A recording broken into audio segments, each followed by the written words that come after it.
स्वागत करते हैं आपका आज के इस वीडियो में। हम सब अपने अपने जीवन में क्या पाना चाहते हैं?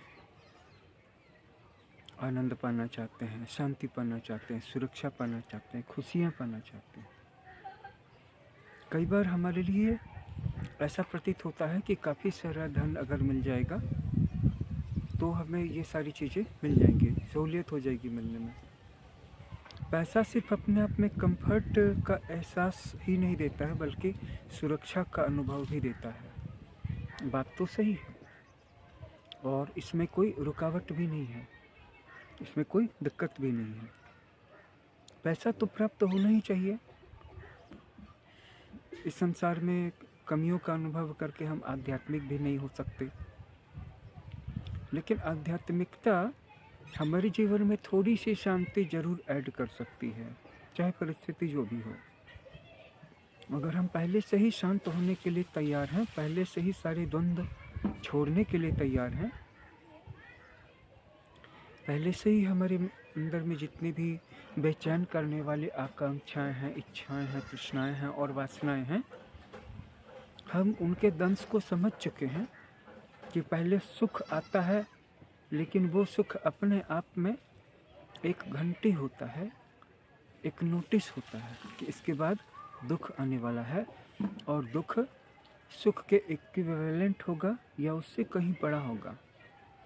आपको पहले जो सुख का एक्सपीरियंस होने जा रहा है या हो चुका है या हो रहा है, आने वाला दुख या तो उसके बराबर होगा या उससे कहीं अधिक गहरा होगा।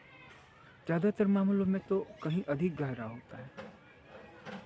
सुख आता भी इसलिए है क्योंकि सुख से वो मर्म स्थान तैयार होता है, वो सॉफ्ट स्पॉट तैयार होता है जहाँ पे कि जोर से चोट लगने वाली है। इसलिए योगी व्यक्ति कभी भी सुख के फेर में नहीं पड़ता है। धन संबंधी आवश्यकताएं अपनी जगह पर हैं, लेकिन हम धन को कमाने के लिए बिना आसक्त हुए भी और बिना सुख का अनुभव किए भी प्रयास कर सकते हैं। धन का होना बहुत जरूरी है। एक ऐसा समय था जब दुनिया की जनसंख्या कम थी और रिसोर्सेज सबके लिए ज़्यादा था और साइंटिफिक डेवलपमेंट आज के जैसा नहीं था, लेकिन फिर भी अगर कोई व्यक्ति साधु, सन्यासी, योगी, ब्रह्मचारी बनना चाहता था तो वो आश्रम में रह सकता था और उसका गुरु, उसका आश्रम, उसका मठ, उसके खाने पीने की व्यवस्था दे सकता था। आज के युग में सबको अपने अपने लिए काम करना है, इसलिए पैसा जरूरी है।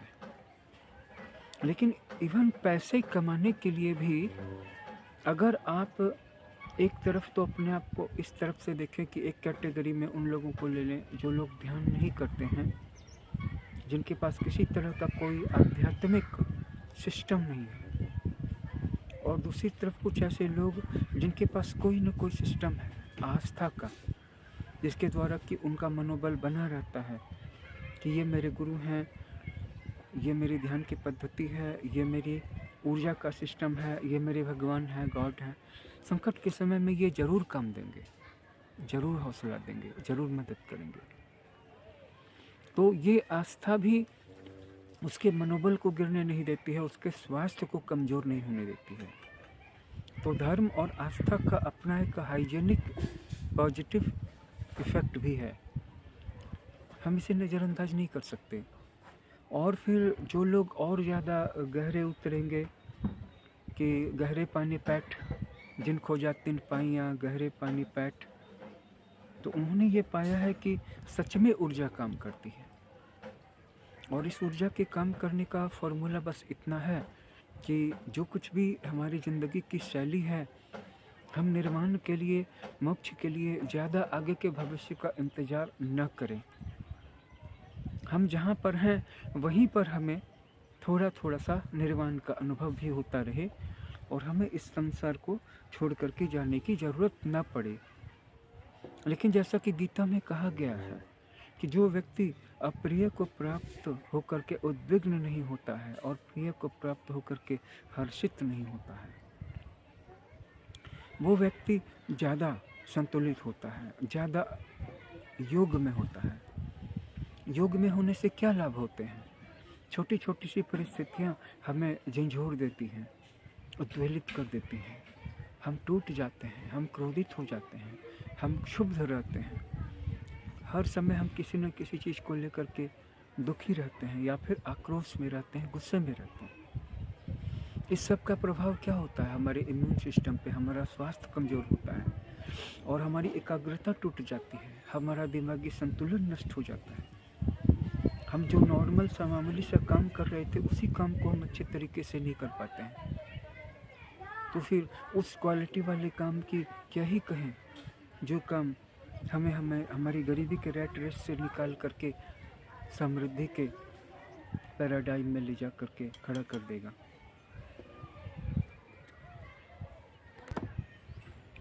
और फिर व्यक्ति के अंदर में जो एक सतत चलते रहने वाली प्रक्रिया है, ये प्रक्रिया आप जिसे वैचारिक प्रक्रिया समझ रहे हैं, ये दरअसल में वैचारिक प्रक्रिया तो कतई नहीं है।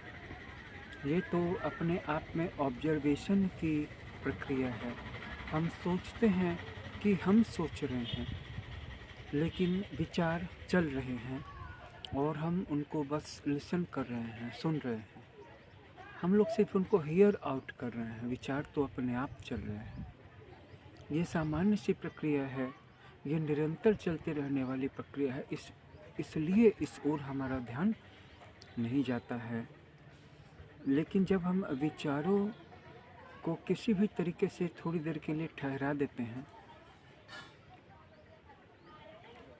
जैसे जब आप अपनी जीभ को उलट करके तालू से लगा देते हैं, इसे आप उलट देते हैं जीभ को, और जीभ के टिप को ऊपर में तालू से लगा करके और सांस को रोकते हैं,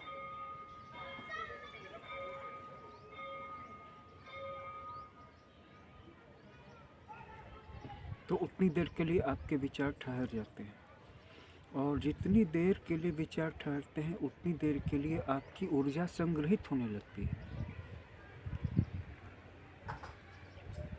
जितनी देर के लिए ऊर्जा संग्रहित होती है, जितनी देर के लिए ऊर्जा ठहरती है,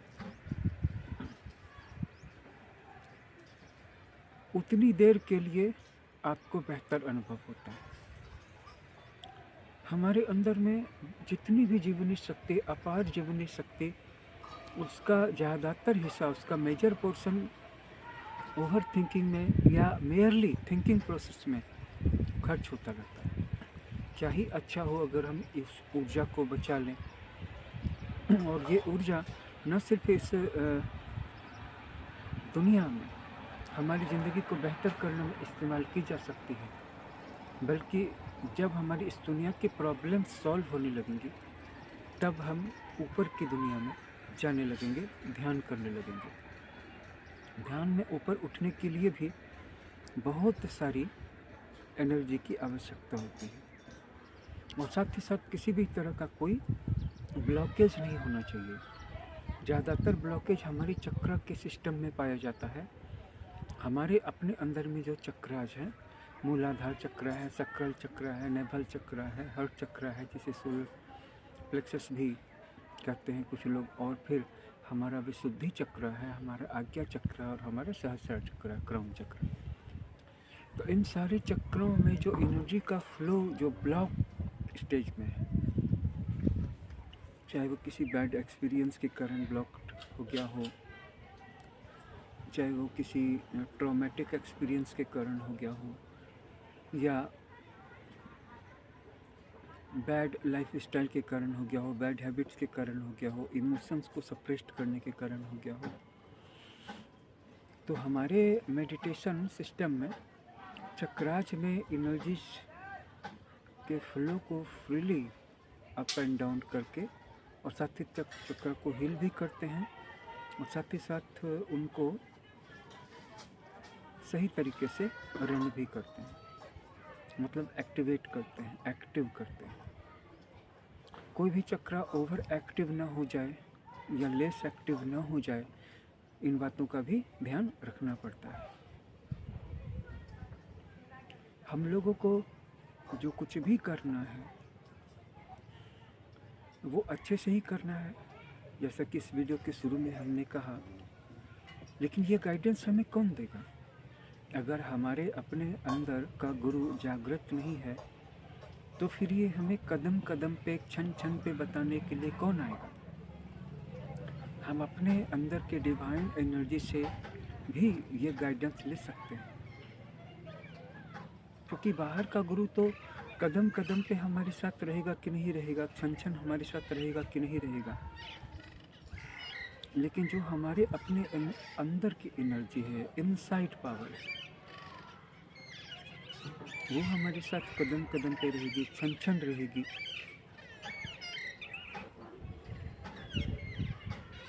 और उसको ही कि वो माल फंक्शन न करे, अच्छी तरह से फंक्शन करे, वेल फंक्शनिंग मोड में लाने के लिए हमारी मेडिटेशन प्रणाली में बहुत सारे ऐसे एक्सरसाइजेज दिए हुए हैं, ऐसे एक्सपेरिमेंट्स हैं,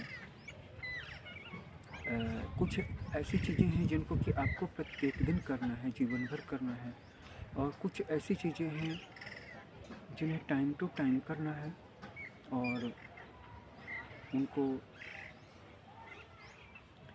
उस वक्त करने की ज़रूरत है जब जिस वक्त आपको ये परसीव हो कि कोई आपका ऐसा चक्र है या कोई ऐसी प्रणाली है जो प्रॉपरली फंक्शन नहीं कर रही है। तो उसको फंक्शनिंग मोड में लाने के बाद फिर उस टेम्पोररी स्टेप को आपको फिर डिस्कार्ड कर देना है, कुछ देर के लिए उसको करना है। और कई बार ये सारी जानकारियाँ आपका गुरु आपको देगा, कई बार ये सारी जानकारियाँ आपके अंदर का गुरु आपको देगा। जैसे कि कुछ लोग कहते हैं कि गुरु जो है बाहर में है, वो हमको हर क्षण गाइड करता है, रास्ता दिखाता है, ये बात ठीक है। लेकिन वो बाहर का गुरु जब तक तुम्हारी अंदर की ऊर्जा से कनेक्टेड नहीं होगा, वो गुरु भी असीम है, बाहर का गुरु भी शाश्वत है, लेकिन वो तुम्हारे अपने अंदर की ऊर्जा से कनेक्टेड होने के बाद ही तुम्हें मैसेजेस दे सकता है, तुम्हें गाइड दे सकता है। कितना ही अच्छा हो अगर हम अपने अंदर की ऊर्जा को भी जगा लें और अपने अंदर के इनर इंट्यूशन को, इनर विजडम को, इनर गाइड को भी एक्टिवेट कर दें। हमेशा ये पता होना चाहिए कि जो विचार जिन्हें कि हम सोच रहे हैं कि ये शायद हमारा गुरु बोल रहा है, या फिर ये शायद हमारा कोई गाइड बोल रहा है, या फिर ये हमारा शायद कोई डिवाइन सेल्फ बोल रहा है, या कोई गाइड बोल रहा है, या कोई एंजल बोल रहे हैं, हमेशा ध्यान रखना चाहिए कि कहीं ये हमारी अपनी आवाज़ तो नहीं है जो हमारे गुरु की टोन में बोल रही है। तो लोगों को लगता है कि मेरे गुरु हर वक्त मेरे साथ में। सबसे पहली बात तो ये है कि तुम्हारे गुरु को इस लायक होना चाहिए कि वो तुम्हारे अंदर रह कर के काम कर सकें, और तुम्हारे गुरु की जितनी ऊंची पोजीशन तक एक्सेस होगी, मतलब वो खुद जहाँ तक, जिस लेवल तक उनकी पहुँच होगी, उस लेवल की दुनिया में वो तुम्हारी सोल के साथ वो काम करेंगे। जैसे मान लो कि किसी का गुरु है, थ्रोट चक्र तक एक्टिवेटेड है, खुद उसकी एनर्जी लेवल, तो वो तुम्हारी थ्रोट चक्र तक मैक्सिमम वो काम कर सकता है। उसका एक हायर सेल्फ है, तुम्हारा एक हायर सेल्फ है, वहाँ पे वो तुम्हारी मदद कर रहा है, वहाँ पे वो तुम्हारी क्लैरिटी ला रहा है, वहाँ पे वो तुम्हारे लिए मार्ग प्रशस्त कर रहा है। लेकिन क्या तुम उसको करते हुए देख सकते हो? क्योंकि जो कुछ भी मेजर काम होता है वो तुम्हारे पीछे होता है, ये तुम्हें पता होना चाहिए। अगर तुम उस प्रोसेस को देख लो तो तुम जाग जाते हो, और तुम्हारा जागना उस प्रोसेस में बाधा डालता है। तुम्हारा सोया हुआ होना ही उस दुनिया में जागना है, और तुम अगर इस दुनिया में जाग जाते हो, इस दुनिया में, और जाग करके उस दुनिया की चीज़ों को अनुभव करने लगते हो, तो फिर वहाँ पे उन चीज़ों को काम करने में डिस्ट्रप्शन आती है, डिस्टर्बेंस आती है, फ्लो टूटता है, क्योंकि तुम्हारा कॉन्शियस माइंड उन चीज़ों का अभ्यस्त नहीं है। उसको आश्चर्य हो सकता है और देखने का अधिकार भी नहीं है। देखने का अधिकार उसी को है जो इस दुनिया के किसी भी चीज़ के प्रति आसक्त नहीं है। डिवाइन रियल्स में, हायर प्लेन्स में जो कुछ भी घटता है उसको वही लोग देख सकते हैं जिनका इस दुनिया की किसी भी चीज़ में किसी भी तरह का कोई इंडल्जेंस नहीं है। जबकि हम सब अच्छी तरह से जानते हैं कि जब हम स्पिरिचुअल होते हैं तो हमें लगता है कि हम कितना ज़्यादा स्पिरिचुअल हो जाएं, इस संसार की आसक्तियों को विसर्जित कर दें, समस्त भोगों का परित्याग कर दें, न सिर्फ आसक्ति को छोड़ दें बल्कि भोगों का स्वरूप से त्याग कर दें। लेकिन जब समय आता है तो हम अपनी इंद्रियों को रोक नहीं पाते हैं। तो ऐसी स्थिति में जो व्यक्ति एक मक्खी की तरह है जो कि कभी गंदगी में भी बैठ जाती है और कभी खाद्य पदार्थों में भी बैठ जाती है, इस तरह की सिचुएशन रहेगी। लोग अपने भोजन से मक्खियों को उड़ा देते हैं, मक्खियों को भगा देते हैं, ऐसी जगह पे खाते हैं जहाँ पे मक्खी या मच्छरों का एंट्रेंस ना हो सके। क्यों? क्या परेशानी? क्योंकि मक्खी के बारे में पता है कि ये अच्छी चीज़ मिलेगी, अच्छी चीज़ पे भी बैठ जाएगी, गंदगी मिलेगी, गंदगी पे भी बैठ जाएगी। इसको हर जगह में आकर्षण हो जाता है, हर जगह में उत्सुकता हो जाती है। लेकिन यही बात हमारे अपने मन के साथ है। जब इसको कोई अच्छा उत्प्रेरण मिलता है तो वहाँ पे इसके अंदर में ऐसी स्फुरना हो जाती है, ऐसी प्रेरणा हो जाती है कि मैं अच्छा बन जाऊँ, बहुत अच्छा बन जाऊँ। और जब इसके अंदर में कोई बुरी स्फुरना जाग जाती है, किसी उत्प्रेरण को देख करके, किसी चीज़ को सुन करके, किसी चीज़ को देख करके, तो ये वहाँ पर भी जाने के लिए उत्सुक हो जाता है। ऐसा क्यों है? क्योंकि हमारा मन हमारे शरीर की दुनिया के साथ अटैच्ड है। लोग स्वरूप से त्याग क्यों करते हैं भोगों का? ऐसी रूटीन क्यों फॉलो करते हैं जहाँ पर कि किसी भी तरह की कोई चीज़ नज़र में ही ना पड़े? लड़कियाँ साध्वी बन जाती हैं, महिलाएं साध्वी बन जाती हैं, पुरुष साधु बन जाते हैं, सन्यासी बन जाते हैं, ब्रह्मचारी बन जाते हैं। वहाँ पे वो सादा भोजन करते हैं, सादे कपड़े पहनते हैं, किसी से मिलने की, अपोजिट जेंडर से बात करने की अनुमति नहीं होती है, किसी तरह का गैजेट जैसे कि टेलीविज़न, स्मार्टफोन यूज़ नहीं करते। क्यों? क्योंकि ये जो हमारी इंद्रियां हैं, इनको जब जो चीज़ मिल जाती है, जैसी परिस्थिति में उसी परिस्थिति में वो चली जाना चाहती है। तो इस कंडीशन में हमें याद रखना चाहिए कि संन्यास का भी अपना एक महत्व है कि जब हम स्वरूप से इन सारी चीज़ों का दुराग्रह छोड़ देते हैं, स्वरूप से इन सारी चीज़ों का परित्याग कर देते हैं और फिर विचारों को ठहराते हैं, तो जो ऊर्जा जनरेट होती है, जो स्टोर होती है, वो हमारे पास रहती भी है। मैंने भी आपको कहा कि आप जेब को अपने अंदर में लगाइए, तालू को तालू से सटाइए, देखिए आपके विचार ठहर जाएंगे। आप अपनी सांसों को सिर्फ रोक करके देखिए, मेरे देखिए आपके चलते हुए विचार ठहर जाएंगे। आप अपने आसपास में की वस्तुओं को या आसपास के वातावरण से आने वाली आवाज़ों को ध्यान से सुनिए कि देखिए कहीं से कोई आवाज़ आ रही है, गौर से सुनिए, आसपास से कोई आवाज़ आ रही है कहीं पर से भी।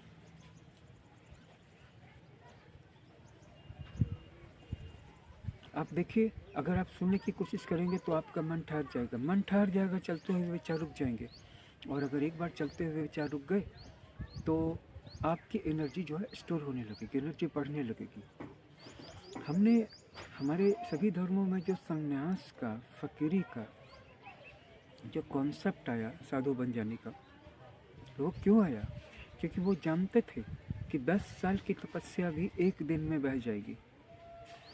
विश्वामित्र तपस्या करते थे, वशिष्ठ तपस्या करते थे, अत्रि तपस्या करते थे, कणाद तपस्या करते थे, गौतम ऋषि तपस्या करते थे, राजा लोग तपस्या करते थे, दैत्य लोग तपस्या करते थे। तो देवराज इंद्र या स्वर्ग के देवता, उनके पास सुंदरी अप्सराओं को भेज देते थे। सुंदरी अप्सराओं को क्यों भेज देते थे? क्योंकि वो अप्सराएं जो थी स्त्री ऊर्जा का कलेक्टिव फॉर्म थी। बहुत सारी सुंदरी स्त्रियों को के सौंदर्य को, उनके यौवन को, उनकी सेक्सुअल पोटेंसी को अगर एक नारी में इकट्ठा कर दिया जाए तो वो नारी यौन आकर्षण का जाज्वल्यमान पुंज बन जाएगी, एक ज्वलंत जलती चलती फिरती आग बन जाएगी, जिसे छूना तो दूर, जिसे देखने से ही व्यक्ति जल जाएगा। और वो अप्सराएं वहाँ पे जाती थी, आसपास से उनके पाजेब की, उनकी पायल की झंकार आती थी, कंगन चूड़ी की खनखनाहट आती थी, उनके शरीर की मादक सुगंध फैल जाती थी। उनकी सुगंध भी साधारण सुगंध नहीं थी, ये मानव लोक का परफ्यूम नहीं था कि अंदर से शरीर बदबूदार है लेकिन ऊपर से साबुन लगा करके, टल्कम पाउडर लगा करके, परफ्यूम लगा करके हम एक नकली महक का एहसास करा रहे हैं, लेकिन अंदर से कुछ भी महकदार नहीं है। लेकिन फिर भी यहाँ पर भी, इस दुनिया में भी जब इतना ज़्यादा आकर्षण है नकली महक का, नकली परफ्यूम का, नकली स्प्रे का, नकली सेंट का, नकली डिओड्रेंट का, फिर भी स्त्री की मादकता इतनी अधिक है। तो जब सारी स्त्रियों का जाज्वल्यमान पुंज एक अप्सरा में केंद्रीभूत हुआ, और वो उन अप्सराओं की भी वैरायटी थी, वेरिएशंस थे, वेरिएंट थी वो सारी। किसी का नाम उर्वशी था, किसी का नाम रंभा था, किसी का नाम शशि प्रभा था, किसी का नाम कनक बभा था। ये सारी यक्षिणियाँ, ये सारी किन्नरियाँ, ये सारी गंधर्व, ये सारी गंधर्वियाँ और ये सारी अप्सराएँ, डिवाइन लोक की डैमसेल्स, ये आती थीं और ऋषियों मुनियों की तपस्याएँ टूट जाती थी। जब कोई व्यक्ति अपने आप को, कोई पुरुष जब स्त्री से के शरीर से दूर कर लेता है, किसी भी कारण से दूर कर लेता है, जैसे किसी का किसी से ब्रेकअप हो गया है, तो ब्रेकअप हो गया तो अपने आप को उससे दूर कर लेगा। लेकिन उसकी सोच भले ही ये रही हो कि संसार की सारी स्त्रियाँ ऐसी होती हैं, संसार की सारी लड़कियाँ ऐसी होती हैं, अब से मुझे किसी के प्रेम में नहीं पड़ना है, तो अपने आप को एक तरह से स्त्रियों के शरीर से दूर कर रहा है। लेकिन उसके शरीर की कोशिकाएं जो हैं, मेल कोशिकाएं, वो स्टार्व हो रही हैं, स्त्री के शरीर को पाने के लिए और ज़्यादा भूखी हो रही हैं। जिस चीज़ को वो प्यार समझता था, उस चीज़ को उसके शरीर की जो कोशिकाएं हैं, उसे वो काम का सुख समझती थी। काम का मतलब ये है कि काम शरीर की एक ज़रूरत है, लेकिन इसे मन का चस्का बनाने से नुकसान है। जैसे हर चीज़ की एक भूख होती है, भूख लगती है, एक दिन की फास्टिंग करो, अगले दिन और ज़्यादा भोजन पे टूट पड़ोगे। एक दिन पानी ना पियो, अगले दिन किस तरह की प्यास लगेगी, किस तरह से पानी पियोगे, लगेगा कि कितना पानी पी जाएंगे, ठंडा पानी मिले पूरा पानी पी जाएंगे, पूरा फ्रिज खाली कर देंगे। लगता है ना कि 10-20 बोतल पानी पी जाएंगे या 10-20 बोतल कोल्ड ड्रिंक्स पी लेंगे। इसी तरह से जब हम अपने शरीर को ब्रेकअप के बाद स्त्री के शरीर से दूर रखते हैं, तो हमारे शरीर की जो कोशिकाएं हैं वो भूखी हो जाती हैं स्त्री के शरीर के सामीप्य को पाने के लिए। वैसे ही कोई लड़की या कोई औरत जिसको उसको बॉयफ्रेंड ने धोखा दिया है, ब्रेकअप हो गया है या अलगाव हो गया है, सेपरेशन हो गया, वो दूर हो गई है, या कोई महिला जिसका तलाक हो गया है, वो ऊपर से भले ही कहे कि नहीं मैं तो दूर जाऊंगी, लेकिन जब भी उसका शरीर किसी पुरुष के शरीर के भी पास आता है तो तेज़ी से कम्युनिकेशन होता है। इसे सेल्युलर कम्युनिकेशन कहते हैं, जिसमें कि सेल्स एनर्जी की लैंग्वेज के द्वारा, साइंस के द्वारा एक दूसरे के साथ कम्युनिकेट करते हैं। न सिर्फ कम्युनिकेशन का आदान प्रदान होता है, बल्कि एनर्जीज का भी आदान प्रदान होता है, क्योंकि हर एक स्त्री के शरीर को ज़रूरत है पुरुष के शरीर की, और हर एक पुरुष के शरीर को ज़रूरत है स्त्री के शरीर को भी। हम इस सच्चाई को स्वीकार करें, और जब हम इस सच्चाई को स्वीकार करते हैं कि ये शरीर से जुड़ी हुई सच्चाई है कि ये शरीर ज़्यादा देर तक भूखा रह ही नहीं सकता, क्योंकि बायोलॉजिकल है, तो फिर हमारे लिए इसे बाइफरकेट करना, इसे डिस्टिंग्विश करना आसान हो जाएगा कि हम क्या लें और क्या ना लें। शरीर को जैसे भूख लगती है तो वो भोजन कर ही लेता है, नींद आती है तो वो सो ही लेता है। ज़्यादा देर तक जगाओगे तो कुर्सी पर बैठे बैठे सो जाएगा, ट्रेन में चलते चलते सो जाएगा। तुम अपने आप को ज़्यादा देर तक जगा के देखो, बस में बैठे बैठे सो जाओगे, कार में बैठे बैठे सो जाओगे, बाइक चलाते चलाते सो जाओगे। किसी भी चीज़ को लेकर के अपने बॉडी को स्टार्व करने का कोई मतलब ही नहीं है। लेकिन वहाँ पे एक हमसे सूक्ष्म गलती हो जाती है कि हम शरीर की भूख को पूरी करने के नाम पर अपने मन की उत्सुकता को, अपने मन की कुत्सित वासनाओं को मौका देने लगते हैं कि लो अब लगे हाथ तो तुम भी पूरा कर लो। शरीर शरीर है, मन मन है। मन के बंधन से मुक्ति होती है, शरीर के बंधन से कहीं पर भी बंधन नहीं होता है। मन के बांधने से मुक्ति होती है, मन के बांधने से बंधन होता है। मन को अगर तुम ईश्वर से बांध दो, आत्मा से बांध दो तो मुक्ति होती है, और मन को तुम विषय वासनाओं से, भोगों से बांध दो तो बंधन होता है।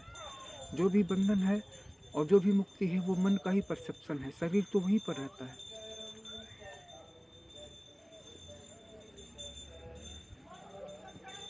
जब हम ध्यान करते हैं तो क्या होता है, इसका असर हमारे मन पर भी पड़ता है, इसका असर हमारे शरीर पर भी पड़ता है। हमारे शरीर की जो कोशिकाएं हैं, ये जो फिजिकल बॉडी की कोशिकाएं हैं, इनका दिव्यीकरण होता है, इनका डिवाइनेशन होता है।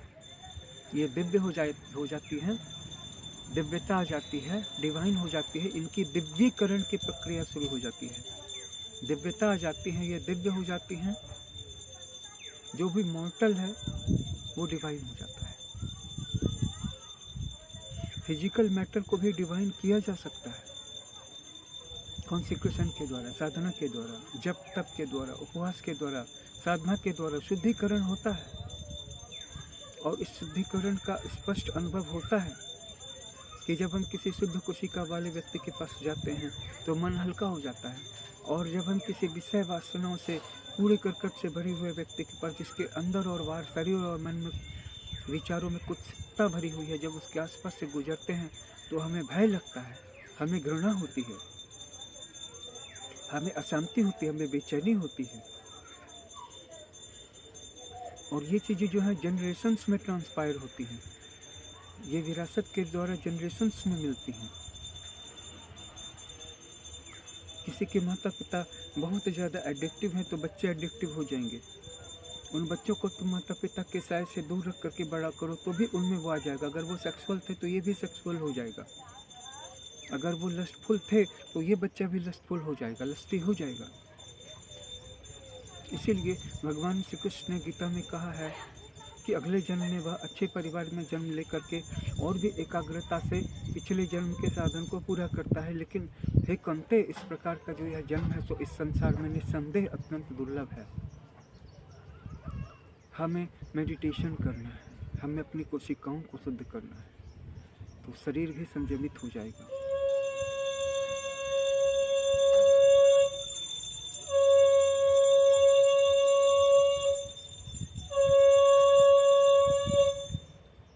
ये बात भी पूरी तरह से सच है कि हमारा जो मन है वही बंधन का और मोक्ष का हेतु है।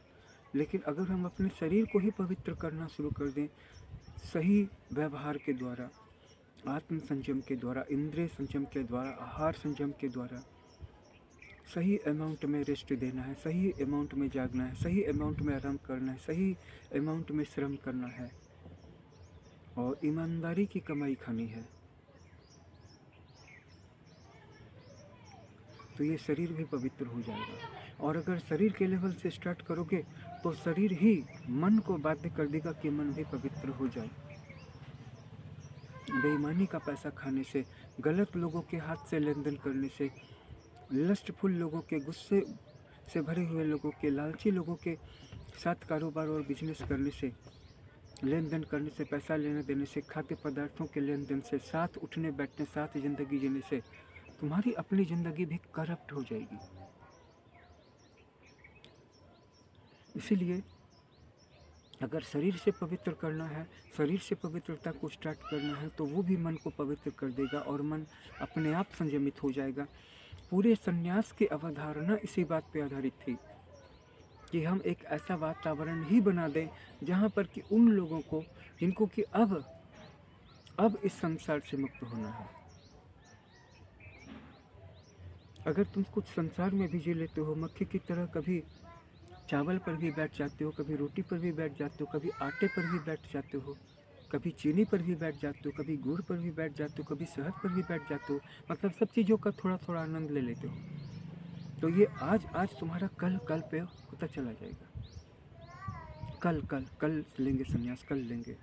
लेकिन जिसको भी अपने अंदर के अमृत का पता चल गया है, जिसको भी अपने अंदर के अमृत की खबर लग गई है, वो ऐसा क्यों करेगा? मैं प्रार्थना करता हूँ कि आपको भी अपने अंदर के अमृत की खबर लगे और आप भी बहुत जल्द उन्नति के रास्ते पे, उत्थान के रास्ते पे, आरोहण के रास्ते पे अग्रसर हों, आगे बढ़ें।